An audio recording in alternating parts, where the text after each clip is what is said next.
Oramos. Padre, gracias por una nueva bendición. Cuando abrimos tu palabra, sabemos perfectamente que tú vas a hablar con nosotros. Nos vas a enseñar muchas cosas, seguramente mientras los días van pasando.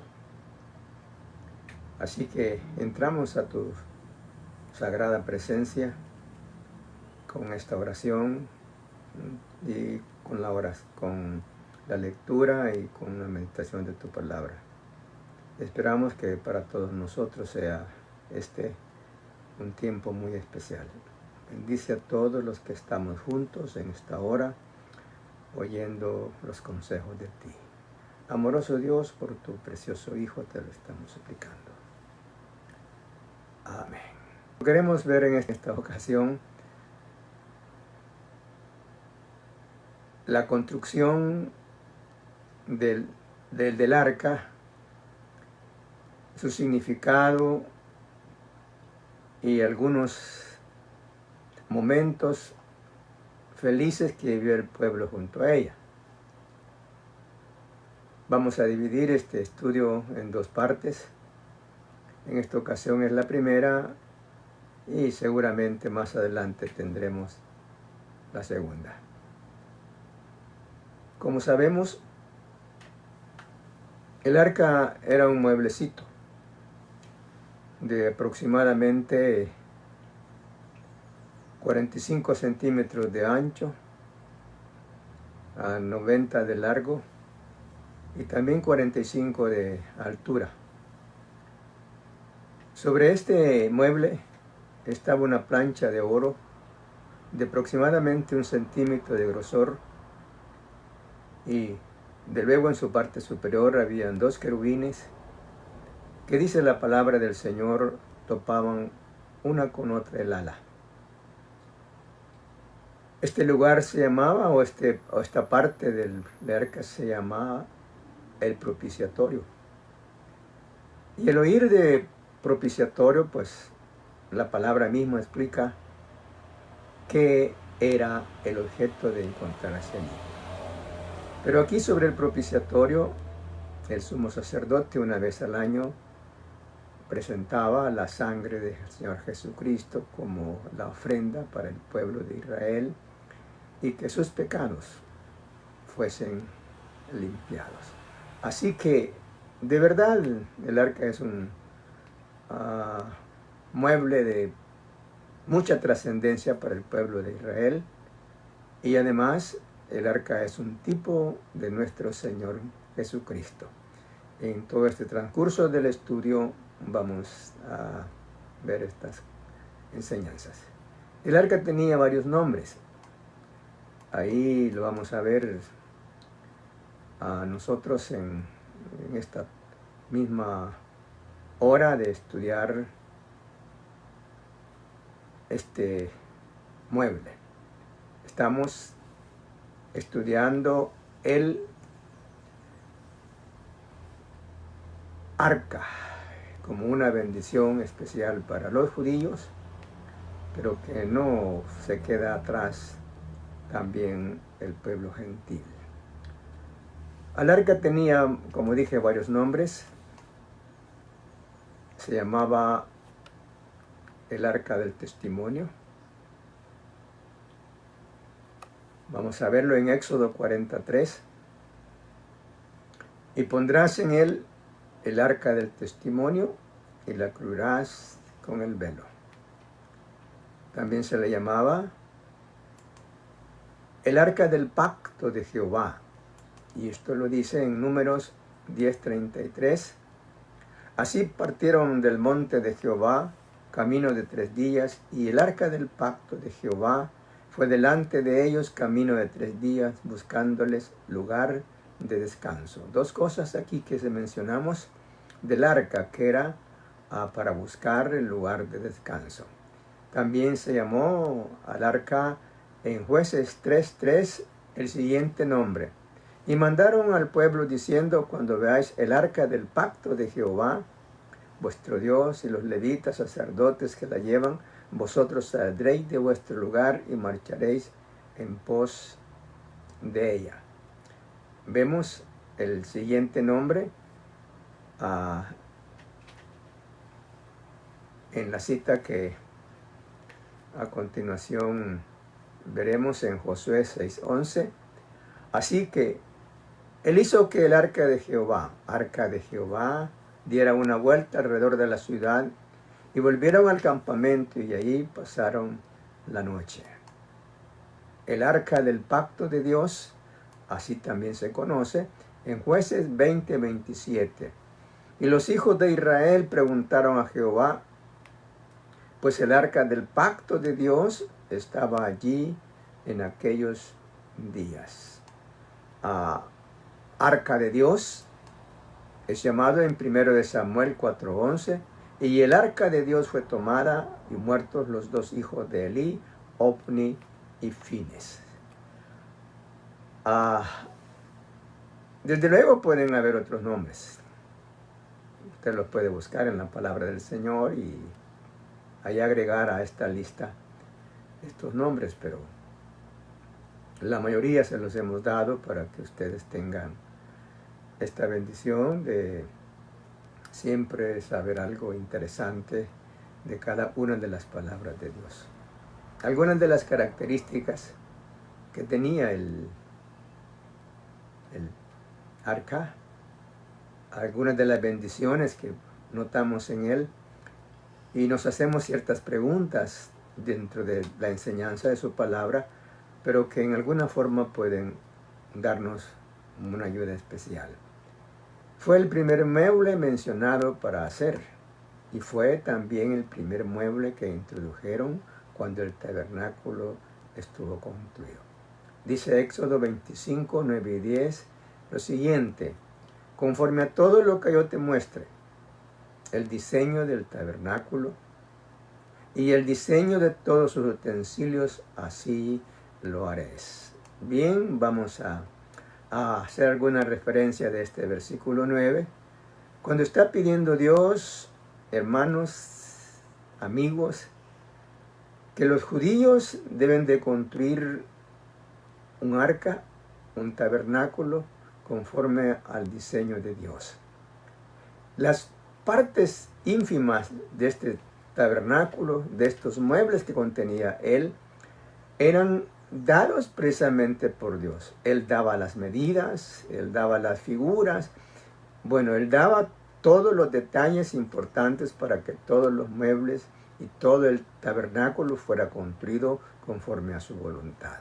Él quiere, hermanos, espera de nosotros que vivamos haciendo la expresa voluntad de Él. No es válido que nosotros, como decimos, vivimos en tiempos modernos, cambiemos la palabra del Señor. Que estemos pensando que hoy las cosas son diferentes porque ya pasaron, dijéramos, más de 2000 años de ir estas cosas y las podemos hacer a nuestro antojo. Creo que no. Creo que Dios se agrada cuando los hombres y mujeres que leemos su palabra estamos haciendo esa voluntad que esas palabras expresan. Aún los bautistas de nuestros días, hermanos, están cambiando mucho las costumbres que enseña la palabra y lastimosamente también la misma doctrina de las palabras. Porque hemos afirmado que no es el nombre el que en sí identifica a los creyentes. Es la doctrina de la palabra. Es lo que enseña la palabra, es la que precisamente los va a identificar. Y claro, creemos que los bautistas antiguos fueron los protagonistas de que hoy en América nosotros podamos ver el Evangelio, podamos creer en el Evangelio. Fueron hermanos que los historiadores confirman que llevaron el nombre de bautista. Pero eso no es lo más sobresaliente. Lo importante es que nosotros leamos la palabra de Dios. Que creamos esa palabra así como fue escrita desde los cielos, como veíamos hace algunas horas. En los cielos está esta palabra. Allá está intacta, desde luego. Y así como está en los cielos, así debemos nosotros de vivir en este mundo. Respetando cada coma, cada punto y coma, cada tilde. Bueno, cada punto y final del capítulo, en fin, tantas cosas así, hermano. Para que no cambiemos la voluntad de nosotros y digamos a cosas que en verdad no son.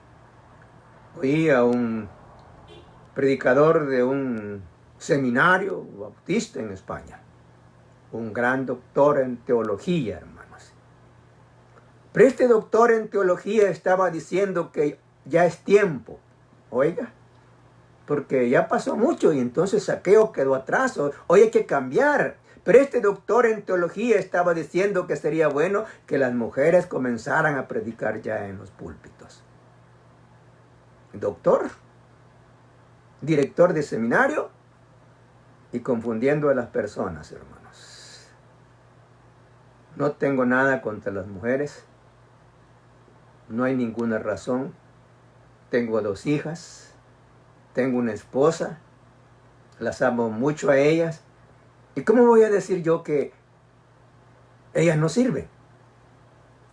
Si una de las que está con este movimiento de transmisión es Damaris, como muchos lo saben, es la que se encarga de muchos aspectos de esta cosa aquí, donde lo hacemos.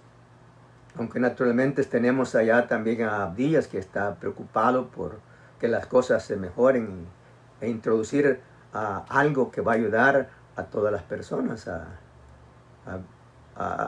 seguir creyendo en esto. Pero me refería más que todo a las mujeres. Mi nuera está ya preocupada porque estas cosas se perfeccionen para mejor bendición de los que nos oyen. Entonces no puedo yo, ni la Biblia está en contra de las mujeres, pero sí no pueden de ser, en verdad, hermanos, pastoras de una iglesia. Hay un montón aquí en El Salvador. Bueno, están haciendo como ellas quieren, no como Dios dice que debemos hacer. Y esto, como estamos hablando, hermanos, es interesante. No es como Moisés, no es como Bezalel, no es como Aholiab, no es como tantos ayudantes estuvieron en el templo y en la construcción de los muebles haciendo los diseños. Eso es como Dios quiere. Repito el versículo 9, en la parte que nos interesa por el momento. Yo te muestré el diseño del tabernáculo y el diseño de todos sus utensilios. Así lo haréis. Y cuando el tabernáculo estuvo construido, ya para dice en el versículo 10, harán también un arca de madera de acacia. Esta acacia es una madera especial, es muy fina, agarra mucho brillo y es naturalmente especial para construir muebles. Según algunos historiadores, es una madera parecida al cedro que tenemos en El Salvador, cuya longitud será de 2 codos, 90 centímetros aproximadamente y medio. Su anchura de codo, 45 centímetros más 10. Y su altura de codo y medio. Unos, como estamos hablando, de aproximaciones 50, 55, 90, 95 centímetros. Era un mueble, una cajita, podemos decir, de oro, diseñada para tantas cosas porque tenía en sus extremos superiores argollas. Ahí metían unas varas que eran forradas de oro para ser transportada cuando había necesidad de hacerlo. Así que, hermanos, fue el primer mueble introducido en el tabernáculo. Fue el primer construido y fue el primer mueble introducido. En el primer día del mes primero, harás levantar el tabernáculo de reunión. Versículo 3. Y pondrás en el tabernáculo, en él, el arca del testimonio, y la cubrirás con el velo. En la parte final del versículo del capítulo 39, que usted lo tiene cerca ya en su Biblia, pueda leer, que dice que Moisés hizo el tabernáculo conforme a todo el modelo que Dios le mostró. No faltó ni una línea, dijéramos. No faltó ni el detalle más mínimo que Dios encomendó a Moisés para construir ese tabernáculo. Esto, dice la Biblia, fue un acto muy agradable para Dios, que Moisés y su pueblo y sus constructores tuviesen todo ese cuidado, hermanos, para construir todo este modelo de perfección en los ojos de Dios. Pero estamos en este momento hablando en una forma exclusiva del arca, y era el arca para Israel un símbolo de la presencia de él. Veámoslo en 1 de Samuel, capítulo 4, verso 3 al 5. Pero dice el 3, cuando volvió el pueblo al campamento, los ancianos de Israel dijeron, ¿por qué nos has herido hoy Jehová delante de los filisteos? Traigamos a nosotros de Silo el arca del pacto de Jehová, para que viniendo entre nosotros nos salve de la mano de nuestros enemigos. El ejército, claro, en nombre de sus dirigentes, creían que para ganar esa batalla con los filisteos, si tenían el arca, eso sería el que daría fuerzas al pueblo. Naturalmente lo fue así. Y envió el pueblo a Silo, y trajeron de allá el arca del pacto de Jehová de los ejércitos, que moraba entre los querubines, y los dos hijos de Eli, Ofni y Finis, estaban allí con el arca del pacto de Dios. Verso 5. Aconteció que cuando el arca del pacto de Jehová llegó al campamento, todo Israel gritó con tan gran júbilo que la tierra tembló. Dese cuenta ustedes. ¿Cómo sería el vocerío de estos israelitas que con solo ver la presencia del pacto gritaron con gran regocijo? Y aunque la Biblia no detalla cuál era el contenido de su grito, quizás muchos decían, alabado sea Dios. Quizás otros decían, bendito el Dios de Israel. O algo otros podían estar diciendo, grande es la misericordia de Dios. Pero el arca infundía a Israel un espíritu de gratitud, un espíritu de grandeza, un espíritu de victoria, porque lo estamos viendo aquí en su palabra.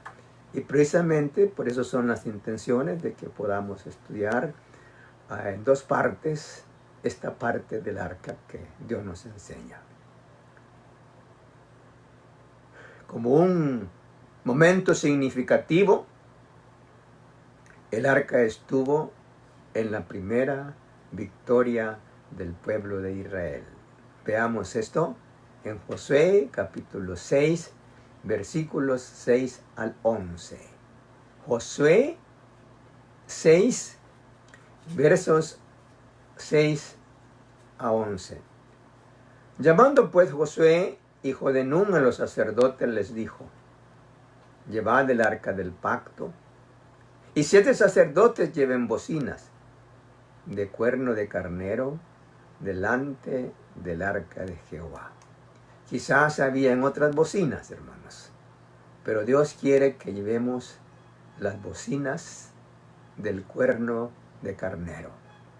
Ah, bueno, en las iglesias se canta de todo, pero Dios quiere que cantemos himnos espirituales.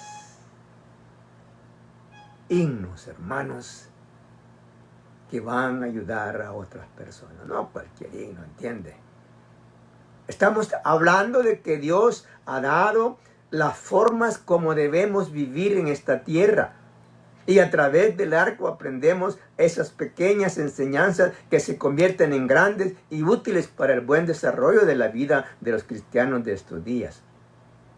No se va a sonar con bocinas de papel, o con bocinas de cartón, o con bocinas de lámina. No, no, no. Se va a sonar en aquel momento con bocinas, dice la Biblia, de carnero. Estoy diciendo que tenemos que poner atención a los detalles que el Señor impuso para construir los muebles y el tabernáculo, pero estamos estudiando en una forma más elemental el arca. Versículo 7. Y dijo al pueblo, pasad y rodead la ciudad, y los que están armados pasarán delante del arca de Jehová. Ahí estaba lo que estamos diciendo. Y así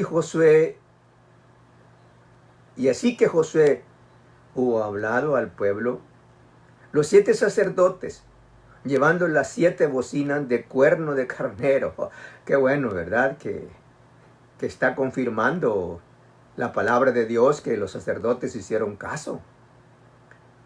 Y como decimos, no entendemos tantas cosas del Señor, ni hay una forma de pedir la explicación a Él en muchas veces. Pero desde luego, lo que Él escribe es perfecto. Lo que Él escribe es lo que necesitamos. Lo que Él escribe no tendrá razón para sufrir algunos cambios. Y confirma el libro que sí así hicieron con cuerno de carnero. Pasaron delante del arca de Jehová y tocaron las bocinas, y el arca del pacto de Jehová lo seguía. Estamos hablando de la primer victoria del pueblo de Israel, donde los vecinos llevaban todos ellos el instrumento y sobre todo el arca.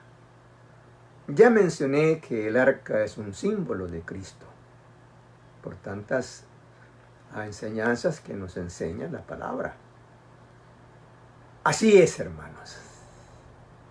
Todo lo que hemos hablado, usted únalo a Cristo y se va a dar cuenta que sí. Todas las victorias nuestras deben de ser ganadas con Cristo Jesús. Y no nos dimos cuenta, en verdad.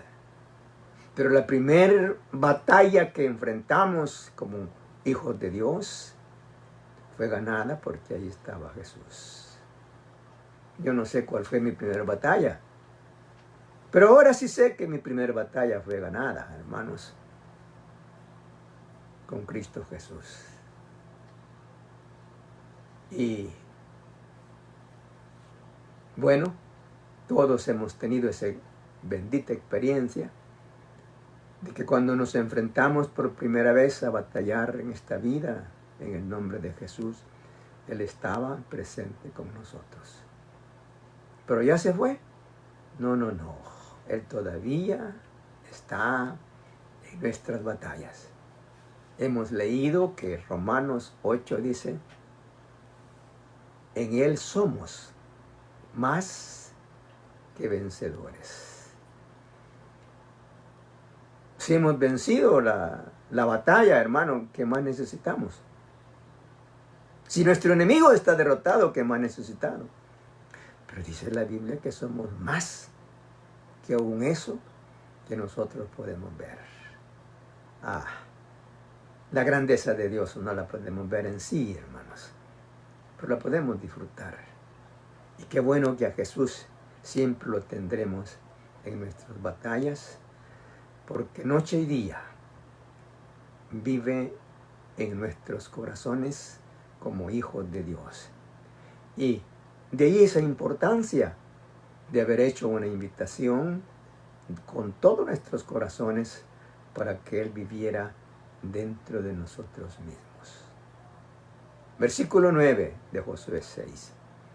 Y los hombres armados iban adelante, los sacerdotes que tocaban las bocinas, y la retaguardia iba atrás, el arca, mientras las bocinas sonaban continuamente.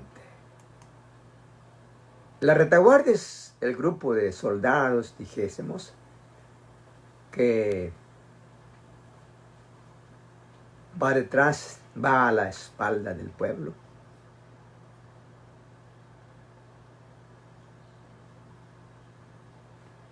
Para cuidarles. Los que van adelante se llama vanguardia. Ellos son los que van rompiendo, como decimos en términos militares, van rompiendo el fuego, van rompiendo las destrezas, las trampas de los enemigos. Pero ellos prefirieron dejar el arca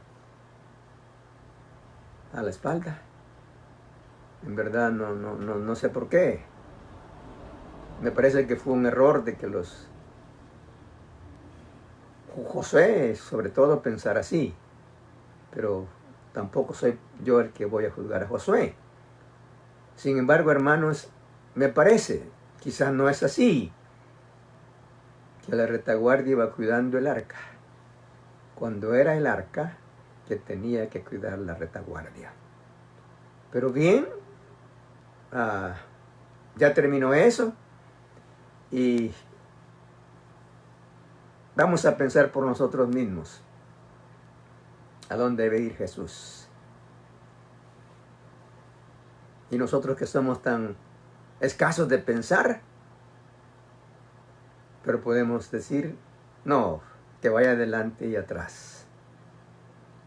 Que Jesús vaya adelante cuando es necesario, romper los esquemas del enemigo y que se quede atrás cuando haya que derrotar a los que vienen tras de nosotros. Así se manifestó con Israel cuando fue al desierto. Por la noche era una nube de fuego que iba adelante guiándoles. Y por detrás una columna de humo que protegía a Israel de la acechanza de sus enemigos. Así que, hermanos, el arca representaba para Israel la misma presencia del Señor. Y bueno, para todos nosotros tener esta bendición. Veamos ahora en la parte que nos corresponde para este día.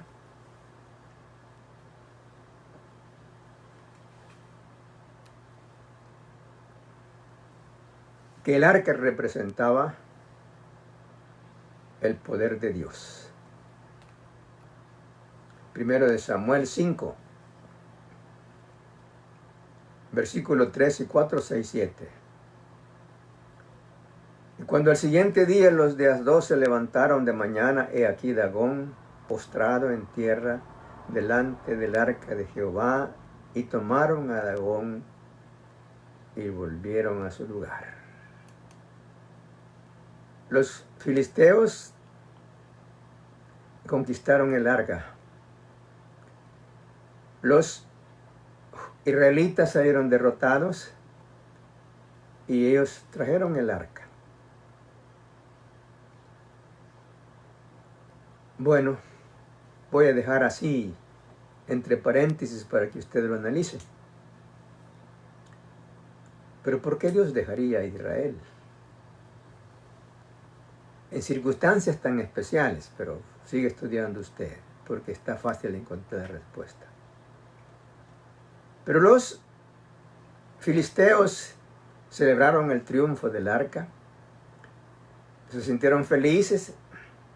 Ellos habían tenido también noción de que ese mueble representaba el poder de Dios. Y la cuestión, como trofeo lo llevan a su Dios.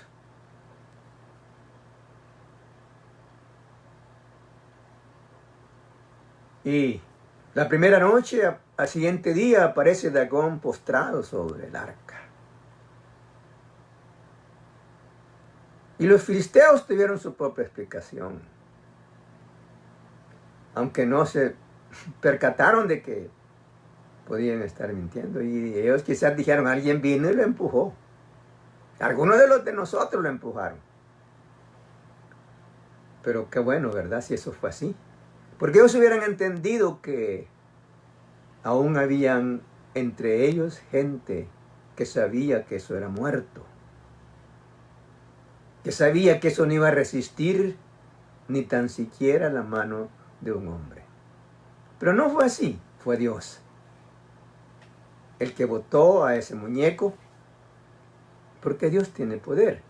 Pero ellos insistieron y dijeron que no era así, que esto tenía otra explicación, y lo vuelven a poner el arca delante. Suben su muñeco y ponen el arca enfrente, y al siguiente día, hermanos, Dagón amaneció sin cabeza y sin manos. Quizás todo su tórax también destruido. Y dice la palabra de Dios lo siguiente, en el verso 4. Y volviéndose a levantar de mañana el siguiente día, aquí que Dagón había caído postrado en tierra, delante del arca de Jehová, y la cabeza de Dagón y las dos palmas de sus manos estaban cortadas sobre el umbral, habiéndole quedado a Dagón el tronco solamente. Es que esos dioses así son, hermanos. ¿Entiende? Los hombres están empecinados en que no es así. Y están diciendo, no, si estos dioses han venido del cielo. ¿Cuántas gentes creen que los santos que dicen ellos que son santos que tienen en su iglesia, han bajado del cielo? Muchos creen eso, porque no quieren dar importancia a la palabra de Dios y entender de por sí lo que Dios ha hecho por nosotros, hermanos. Qué triste, qué lamentable es que Dios esté llamando a los hombres de todo el mundo para que sean salvos, y los hombres cierran su corazón y su entendimiento para no llegar hasta tal bendición. Qué lastimoso es eso, hermanos. Qué horrible son estas cosas. Una bestia estaba amarrada en un árbol, naturalmente. Y la bestia estaba enredándose en su cuerda. Y alguien quiso ayudar a la bestia. Y la bestia huyó tanto de la persona que estaba queriendo ayudar, que la bestia se ahorcó. Ella no entendió que alguien se acercaba para prestarle auxilio, pero al fin y al cabo era bestia. Pero qué lástima que los hombres no se pueden apartar de sus ideas erradas, de que Dios está llamándonos a nosotros los seres humanos para que seamos felices en sus manos aquí en esta tierra, pero que sobre todo seamos por siempre felices en el otro lado de la eternidad.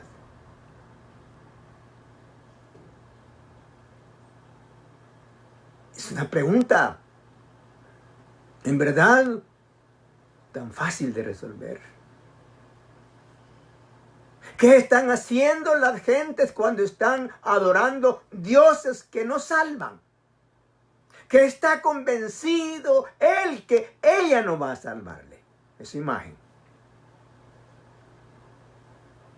Pero en su afán de hacer valer sus conceptos, están diciendo, sí, esto es poderoso. A mí me hizo este milagro. A mí me lo hizo. Y es verdad que los que aman otros dioses, hermanos, es cierto que el diablo les hace los milagros. Porque dice Apocalipsis capítulo 9 que los hombres que hacen a las imágenes versas como dioses, que el diablo está detrás de ellas. Y no pueden entender los hombres estas cosas.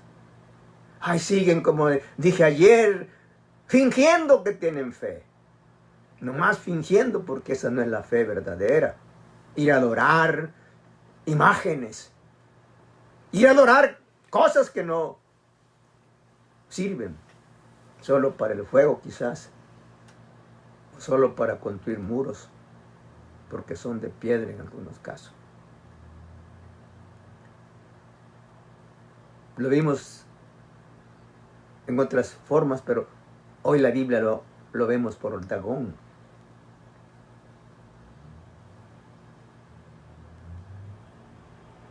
Hermanos, ya decía que los filisteos se trajeron el arca para su lugar, felices, porque ellos dijeron, hoy el poder de Israel se viene para donde nosotros. Qué fácil así, ¿verdad? Con solo hacer una ceremonia está... No. Dios nunca va a estar en el corazón de aquellos que no lo quieren. Dios nunca bendecirá a las personas que quieren vivir lejos de Él. Así lo vemos. Y comenzó a manifestarse Dios en los filisteos y agravó sus situaciones. Y versículo 6 dice, y se agravó la mano de Jehová sobre los de Asdod y los destruyó y los hirió con tumores en Asdod y en todo su territorio. Y viendo esto, los de Asdod dijeron, no, quede con nosotros el arca de Dios de Israel, porque su mano es dura sobre nosotros y sobre nuestro Dios Dagón. Todavía, mire, hay tanta necedad de veras en las personas. Están viendo que aquel Tutumuste, hermano, fue hecho pedazos. Y todavía están diciendo que son Dios. Y comenzó a mandarles dificultades nuestro Dios a los incrédulos. A los traidores también manda eso el Señor. Pero Dios, hermanos, entendemos todo lo que hace en su perfección. No se equivoca cuando Él actúa. Camina por donde Él sabe que hay necesidad de transitar. Los filisteos tomaron al fin la decisión de regresar el arca.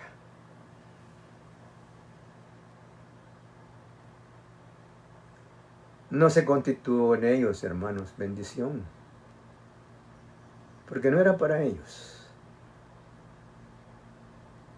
Porque hemos dicho muchas veces,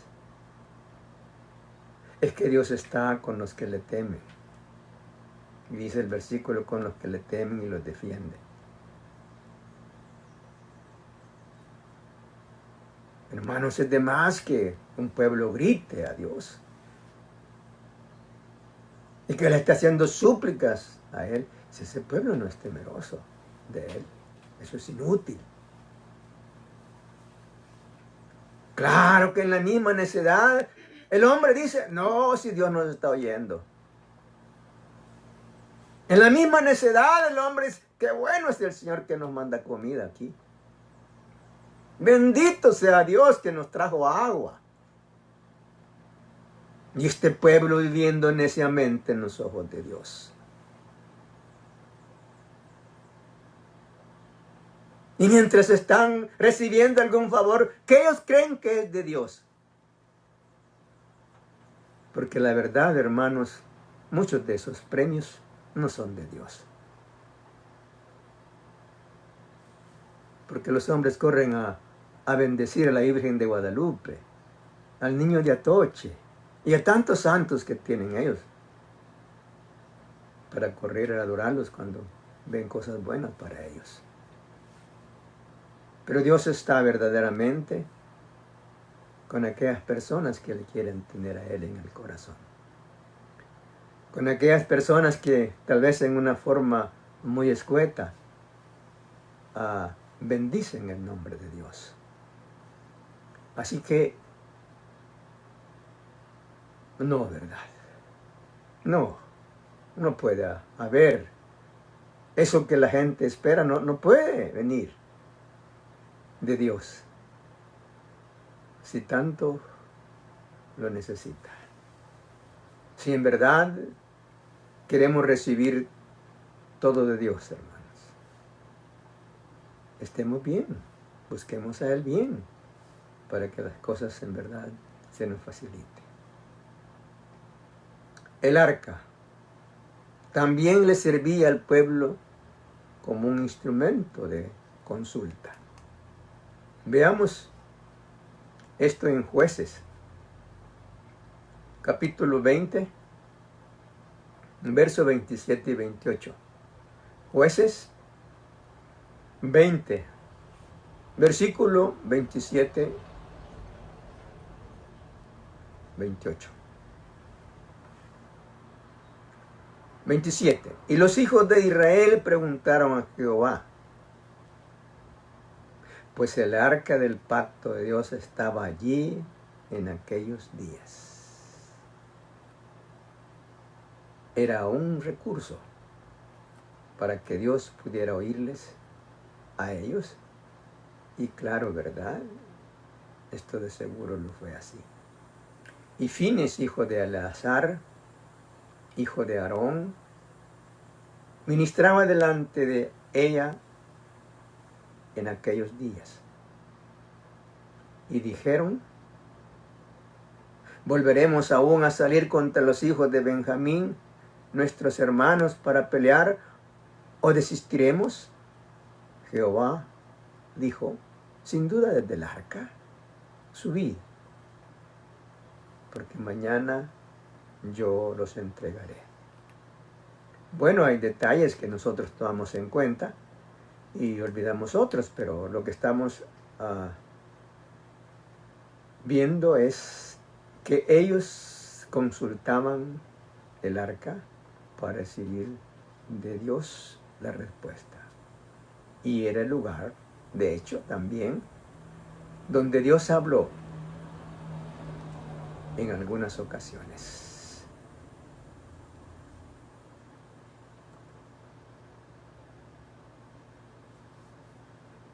El arca, repito por tercera vez, es un tipo del Señor Jesucristo.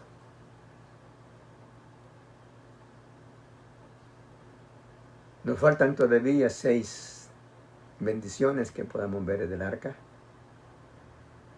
Y cuando veamos las 12, veremos que esas se repiten también con el pueblo de Dios.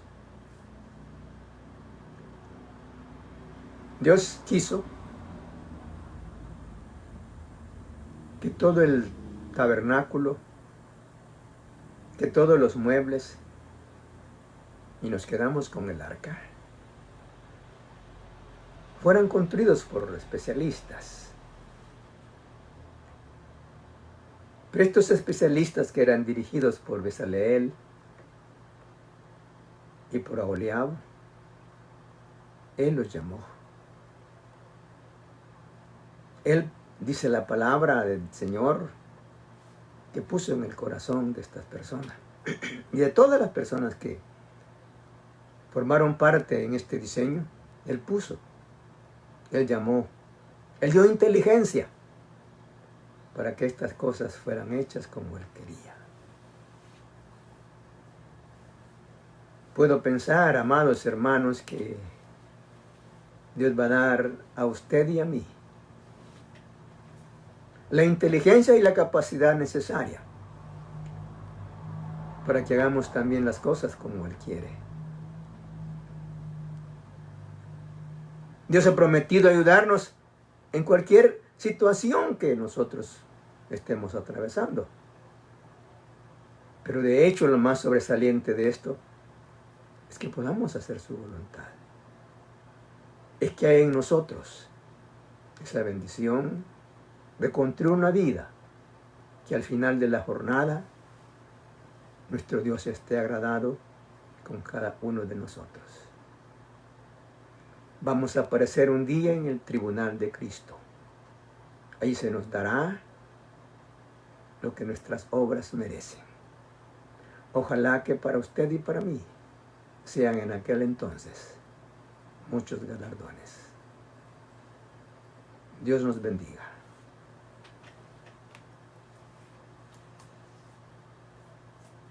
Vamos a orar para despedirnos de esta reunión.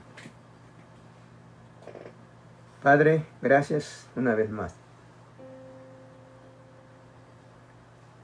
Queremos en estos momentos que estamos juntos leer tu palabra. Queremos en estos momentos de estar juntos hacerte muchas súplicas por tantos hermanos que alrededor del mundo se ponen pendientes contigo. Te alabamos, agradecemos tu bondad.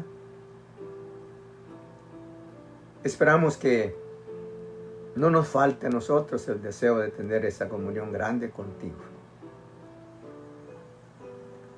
Que en todas las dificultades estés adelante de nosotros. Y que podamos, Señor, saber que tú eres nuestro Dios para cualquier trance de esta vida. Así que, mi Señor, derrama muchas bendiciones sobre todos tus hijos, sobre todos los que no te conocen, para que ellos puedan conocerte. Ayúdanos a continuar con esta enseñanza. Síguenos bendiciendo. Por tu amado Hijo, por el Señor Jesucristo te lo suplicamos. Amén.